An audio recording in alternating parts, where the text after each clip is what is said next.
This video will show you the basics of improving your home with AdvFiber cellulose insulation. It's an affordable weekend project most people can do themselves. Having adequate insulation can help you save up to 20% on energy bills and help keep your house cooler in the summer and warmer in the winter. Having adequate insulation can also help to reduce noise levels from outside of your home. Cellulose insulation is made of an 85% mix of post-consumer and pre-consumer recycled paper. Blown-in cellulose insulation works well for areas that may be hard to fill with batt-type insulation products. Cellulose insulation also has a higher R value per inch than other types of fibrous insulation products. To start, you need to figure out how much insulation your attic needs to estimate the total number of square feet you have to insulate. If your attic space is square or rectangular, simply multiply the length of the space by the width to find the square footage. If your attic has a different layout, split the area into two rectangles, multiply length by width, and add the total square footage together. Next, you'll need to find the recommended R value for your area of the country as determined by the U.S. Department of Energy. More than likely, your attic already has some insulation.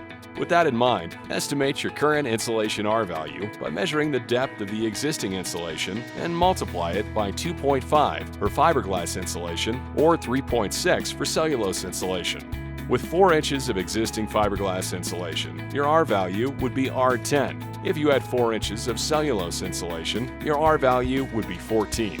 You then need to subtract the R value you currently have from the R value you want to achieve.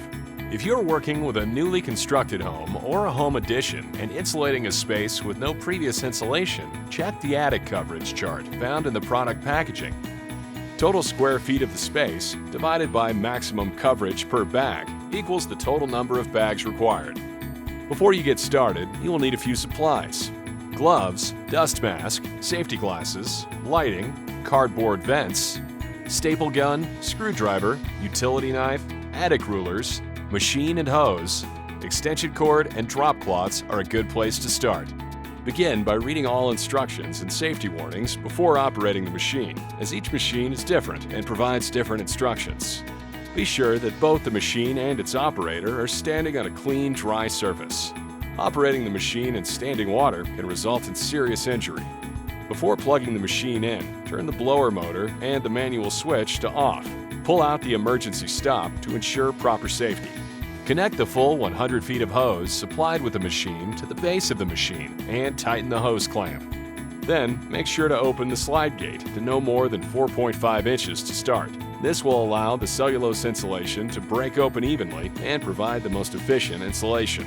Plug the extension cords into the machine and plug the other end into a standard 110-volt power source. Now it's time to go up into the attic and prepare to blow the insulation. Be sure to walk only on the ceiling rafters or joists. If you like, you may put a board across the joists to walk across. Close off all soffit openings by stapling cardboard vents in place. Before blowing insulation, it's important to verify that the recessed lights are insulation rated by looking for the IC designation. If your can light fixture does not say it is IC rated, then can light covers must be installed, as the lights can overheat, which is a fire danger. Place an attic ruler on the base layer of insulation in a vertical position and staple to the rafters to help gauge how much insulation you're going to fill. After all preparation is completed, it's time to start installing the cellulose insulation.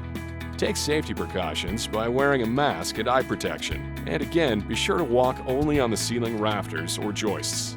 To feed the machine, cut open a bag of insulation, and without removing the insulation from the bag, break the package in half and feed the machine with it. Now you are ready to run the hose into the attic, extending far enough to reach the furthest corner. Keep in mind that your blowing machine will spray insulation between 8 and 10 feet. Turn the machine on by flipping the on-off switch on the remote to begin blowing the insulation. Begin filling the attic with insulation while keeping an eye on what level the attic ruler is filled up to.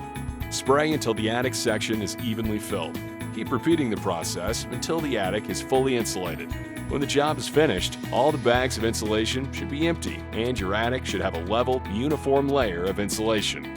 When the job is finished, transport the machine back to the store and wash all clothes separately from other ones to ensure that any insulation residue does not spread.